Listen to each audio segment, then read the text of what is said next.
So ఇవాళ press meet లో బాల్క సుమన్ గారు కొన్ని సంచలన ప్రకటనలు సీఎం గారిని చేశారు.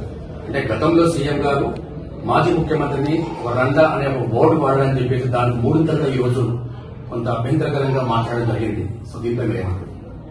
బాల్క సుమన్ కు ఎర్రగడ్డ ఆసుపత్రిలో ఆయనకి విచక్షణ కోల్పోయిన వాళ్ళు గత ప్రభుత్వం 9.5 ఏళ్లలో ఆంధ్ర వాళ్ళు దోసుకుపోయినో లేదో తెలియదు కానీ అంతకంటే దుర్మార్గమైన దోపిడీ జరిగింది కాబట్టి ఆ పదజాలాలు వాడడం జరిగింది. వాళ్ళు చేస్తే ఎక్కడ చూసినా కూడా స్కామ్స్ తప్ప ఏం లేవు, దోపిడీ తప్ప ఏం లేదు. అన్ని గడిలలో నింపుకున్నారు వాళ్ళు. ఎంత అంటే అసలు సామాన్య మానవునికి ఏమైనా చేద్దామనే పరిస్థితి లేకుండా తెలంగాణను భ్రష్టు పట్టించింది. కాబట్టి తప్పనిసరిగా తెలంగాణను మేస్త్రి అంటున్నారు. మా మేస్త్రి రైట్, మా యొక్క మేస్త్రిగా ఆయన పాత్ర చాలా కీలకమైన పాత్ర.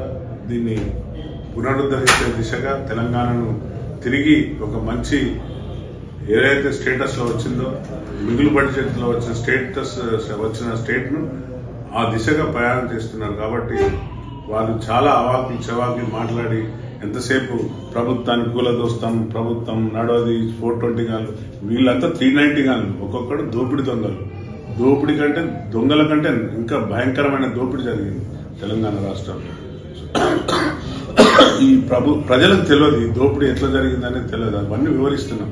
ఒక శ్వేతపత్రం విడిచిపెడితే వాళ్ళ ఒక శ్వేతపత్రం మేము కష్టపడి సౌదాలు కట్టినాం, కష్టపడి మూడింతలు చేసినాం అని ఒక సామాన్య కుటుంబం కూడా అప్పు చేసే ముందు 10 సార్లు ఆలోచిస్తుంది. ఈ అప్పు తెస్తున్నాం, ఈ రుణాన్ని మళ్ళీ ఎట్లా తీర్చాలని ఆలోచిస్తారు.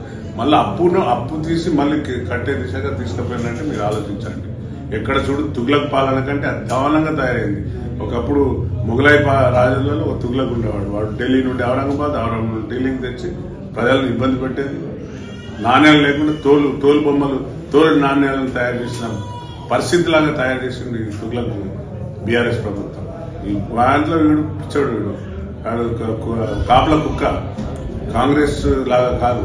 కాంగ్రెస్ లో ప్రతి ఒక్క కార్యకర్త కానివ్వండి, ప్రతి ఒక్క ఎమ్మెల్యేలు కానీ నిశ్చితంగా పనిచేస్తున్నారు, ప్రజల కోసం పనిచేస్తున్నారు, ఒక ఫ్యామిలీ కోసం పనిచేస్తున్నారు. ఈ బాల్క సుమన్ అనేటోడు వాడు ఓన్లీ కేసీఆర్ ఫ్యామిలీకి కాపుల కుక్కలాగా మాట్లాడుతున్నాడు. తప్పనిసరిగా వాడు చెప్పు చూపెడుతున్నాడు. అంతకంటే ఎక్కువ రెండింతలు చెప్పులు తెలంగాణ ప్రజలు చూస్తున్నారు. బిడ్డ నువ్వురా, నేను కింద పడేసి తొక్కి పెడతాను. ఇంకే కూడా కాదు, నువ్వు ఉద్యమ నాయకుని విరవీగుతున్నావు కానీ ఉద్యమం కాదు, మీరంతా దోపిడీ దొంగలాగా తయారైన ప్రజల దాన అన్ని మొత్తం రక్తం తాగింది. తెలంగాణ ప్రజల రక్తం, విద్యార్థుల యొక్క రక్తం తాగింది. నిరుద్యోగులు కళ్ళలో ఎదురు చూసి ఆత్మహత్యలు చేసుకున్నారు ఇక్కడ. అలాగే ఎంతో మంది ఉద్యోగాలు లేకుండా నిస్సాయులు అయిపోయి ఉన్న తరుణంలో మొన్న ఎల్బీ స్టేడియంలో 7,000 సుమారు చెల్లెమ్మలకు మనం ఇస్తే వాళ్ళ కళ్ళల్లో, వాళ్ళ ఫ్యామిలీలో వాళ్ళ ఆనందం చూసినాం.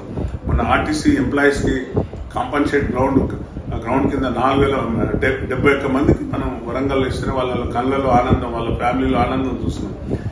ఎవరు చూడు మేమే చేసినాం, మేమే తీసుకొచ్చినాం, మేమే పొడిచినాం అంటున్నారు. ఏం పొడిచిందంటే జీతాలు లేకుండా అయిపోయినాయి. ఒక్కసం అంతా కాల్ చేసి కుక్క పెట్టిపోయింది అంతే తప్ప వీడు కాపుల కుక్కలాగా ఉన్నాడు. కాబట్టి అట్లా పిచ్చిగా మాట్లాడి బిడ్డ ఒళ్ళు జాగ్రత్త పెట్టుకుని మాట్లాడు. ఇంకోసారి ఇలాంటి పిచ్చి కూతలు చూస్తే నీకు తగిన బుద్ధి చెప్తారు. తెలంగాణలో కాంగ్రెస్ ప్రజలు ఉంటిగా లేరు, కోపంగా ఉన్నారు బిడ్డ. నువ్వు ఇటువంటి మాటలు మాడితే నేను ఫుట్బాల్ ఆడతాను. ఫుట్బాల్ అంటే ఇక నువ్వు మళ్ళా కోలుకోలేవు. కాబట్టి జాగ్రత్త, తస్మాత్ జాగ్రత్త. ఇంకోసారి మాట్లాడే ముందు ఆలోచించి మాట్లాడేది హెచ్చరిస్తాను. ఇప్పుడు రాజయ్య గారిని కాంగ్రెస్ పార్టీలోకి కాంగ్రెస్ ప్రభుత్వం ఆహ్వానించబోతున్నారు. నేను చెప్పాను కదా, అది సీనియర్స్ యొక్క నిర్ణయం, నా నిర్ణయం కాదు.